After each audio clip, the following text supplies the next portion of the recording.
Welcome guys to yet another lecture of Python programming series. In the last lecture we started loops. We saw what are loops, what is the use of loop, what are the different types of loops in Python, and we started with for loop. In this lecture we'll continue where we left in the last lecture, and we are going to see an important feature of for and unique feature of Python, that is for else loop. So let's start with our Jupyter file.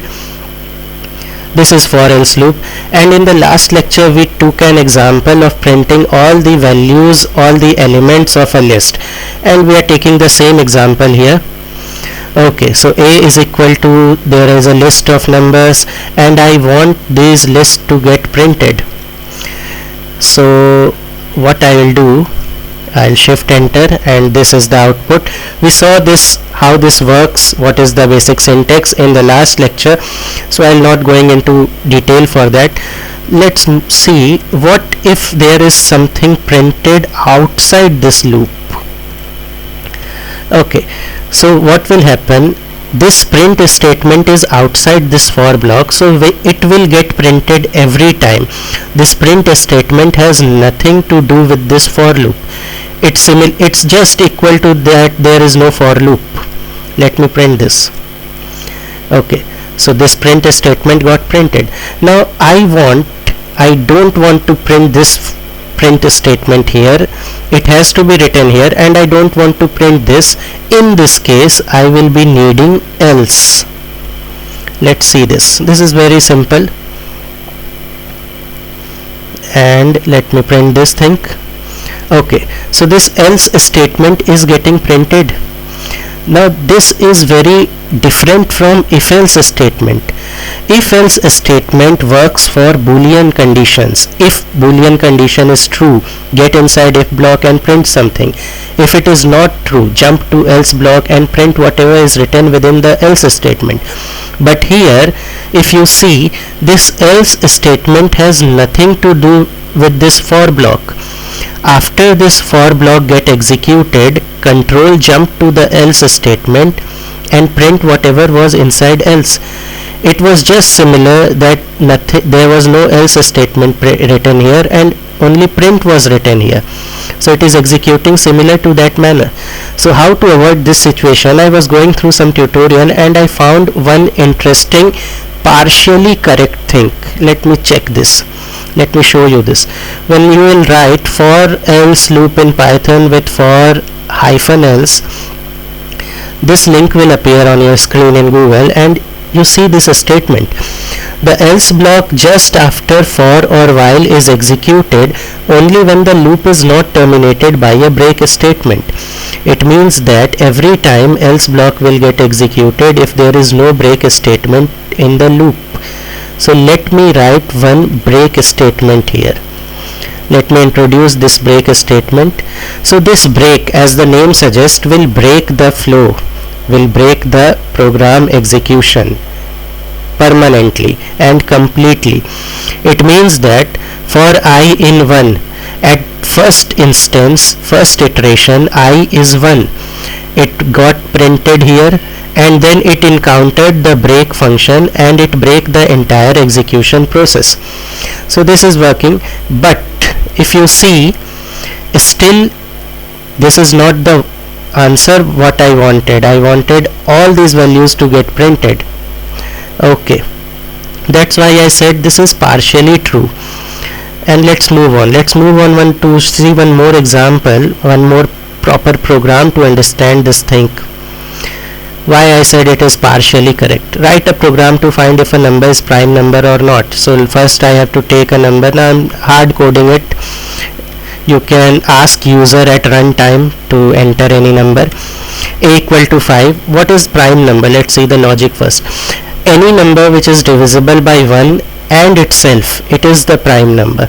2 is the smallest prime number because it is divisible by 1 and the number itself, and it is the only even prime number. 1 is not prime number because it is only divisible by 1, although it is the number itself, but that's maths logic.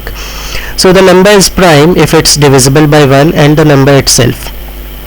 We'll check if my input number is divisible by 2, 3, 4 till one value less than the number. Now this is one logic. You can use any logic already existed, or you can create your own logic to check if the number is prime or not. This is the most basic logic. And what is this logic means? This 2, 3, 4, this will be the range of my for function. Why I am using 2? Because 1 is not prime number. The first number is 2, which is the prime number. So my number, say I have taken here 5, I will divide 5 by 2, will check the remainder. I will divide 5 by 3, will check the remainder. I will divide 5 by 4, will check the remainder. If remainder is 0, then that number is not prime number. If remainder is not 0 after dividing by all these numbers, it means that the number is prime number. 5 is not divisible by 2, it is not divisible by 3, it is not divisible by 4, and it is divisible by 5 only. It means that this number is a prime number, and I am taking the logic not to divide the number by itself. I know that this number will get divisible by itself. Any number will get divisible by itself. So we can skip that step and save some iteration time, save some memory, and increase some speed. And I already told you, this is just one basic logic. There can be many more logics.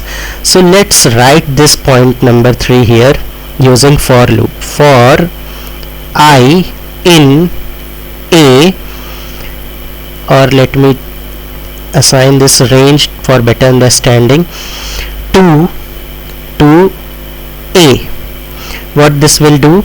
It will check for I starting from 2 and less than 5, less than A, because this stopping position is not included. We saw in the syntax in last lecture. What is this I?